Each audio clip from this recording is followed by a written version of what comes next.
নমস্কাৰ মই তন্ময় আপোনাক পুনৰবাৰ মোৰ এটা ভিডিঅ'লৈ স্বাগতম জনাইছো। আজি আপোনালোকৰ আগত আচলতে যি প্ৰদৰ্শন কৰিবলৈ গৈ আছো সেয়া আচলতে সম্পূৰ্ণ সুকীয়া।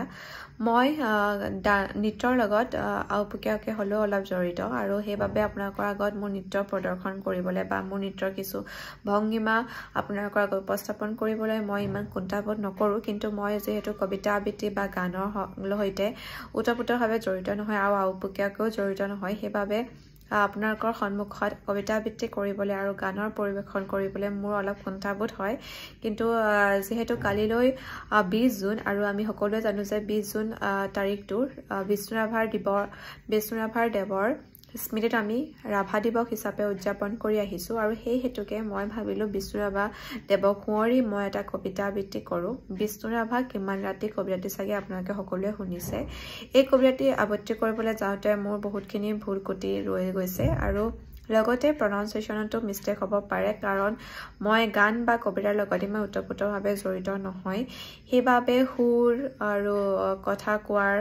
ধৰণ সেই শৈলী সেয়াত অলপ ভুল হ'বও পাৰে।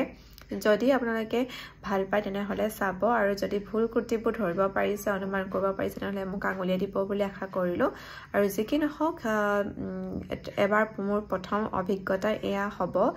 আপোনালোকৰ আগত মই কবিতা এটা আবৃত্তি কৰি শুনাম বুলি ভাবিছোঁ। তো সেইবাবে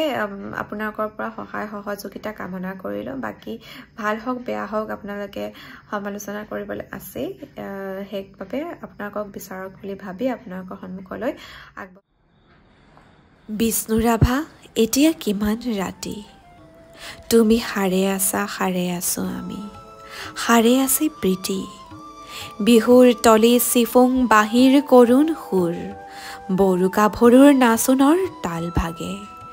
জনতাৰ চকু চকু পানীৰে পোৰ, মাছ নিশা কোনে ৰাজ আলিয়েদি আক্ষেপ কৰি যায়, বিষ্ণু ৰাভা নাই,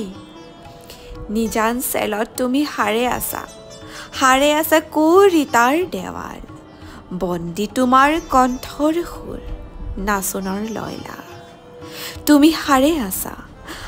আছে আৰু জাগ্ৰত জনতা নিদ্ৰাবিহীন ৰাতি, বিষ্ণু ৰাভা, এতিয়া কিমান ৰাতি, বিহুৰ পথাৰত ৰৈ আছো আমি, ৰৈ আছে এয়া মনোৰমা সখী, ৰাজপথ জুৰি নৱ উন্মেষ ধ্বনি, হেজাৰ জনৰ অবিৰাম কুৰুলি, সকলোৰে মুখ প্ৰশ্নমুখৰ আজি এই বিহু ৰাতি, কাৰাগাৰৰ দ্বাৰ কেতিয়া মুকলি হ'ব, বন্দী সৃষ্টিয়ে কেতিয়া প্ৰাণ পাব, প্ৰাণহীন আজি গীত মাত সুৰ, প্ৰাণহীন বিহুতলী, বন্দী শিল্পীৰ বেদনাত জাগে ৰঙা জীৱনৰ উন্মাদনা, সঁচা আবেগৰ ৰোল, মাজ নিশা কোনে মৰিশালি জুৰি চিঞৰি উঠে, কলৰোল বন্ধু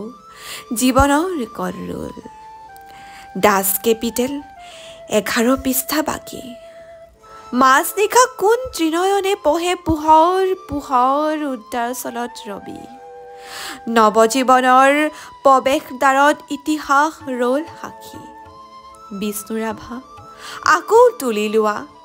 ইটাৰ দেৱালত আঁকি যোৱা সেই ছবি, যি ছবিত ফুটি উঠে হেজাৰ শিল্পী উত্থান, অখ্যাতজনৰ আশা আবেগৰ ৰোল, ইটাৰ দেৱালত জিলিকি উঠিছে দাস কেপিটেলৰ সপোন, শেষ নিশা কোনে ৰাজপথেদি ৰিঙিয়াই কৈ যায়, অখ্যাতজনৰ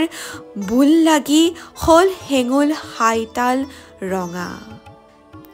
তুমি সাৰে আছা আৰু সাৰে আছে তোমাৰ তুলিকা, জীৱনৰ চিৰসখী, তুমি য'ত আছা সৰু কাৰাগাৰ, থিয় একোখন ইটাৰ দেৱাল, আমি য'ত আছো বৰ পোতাশাল, শত নাক পাশে বন্ধা, তোমাৰেই আমাৰেই বিহুৰ সন্মিলন হ'বলৈ বেলি নাই, হিয়া হালধিৰে দেহ মন ধুই আমি গোট খাম নৱজীৱনৰ পুৱা, বিষ্ণু ৰাভা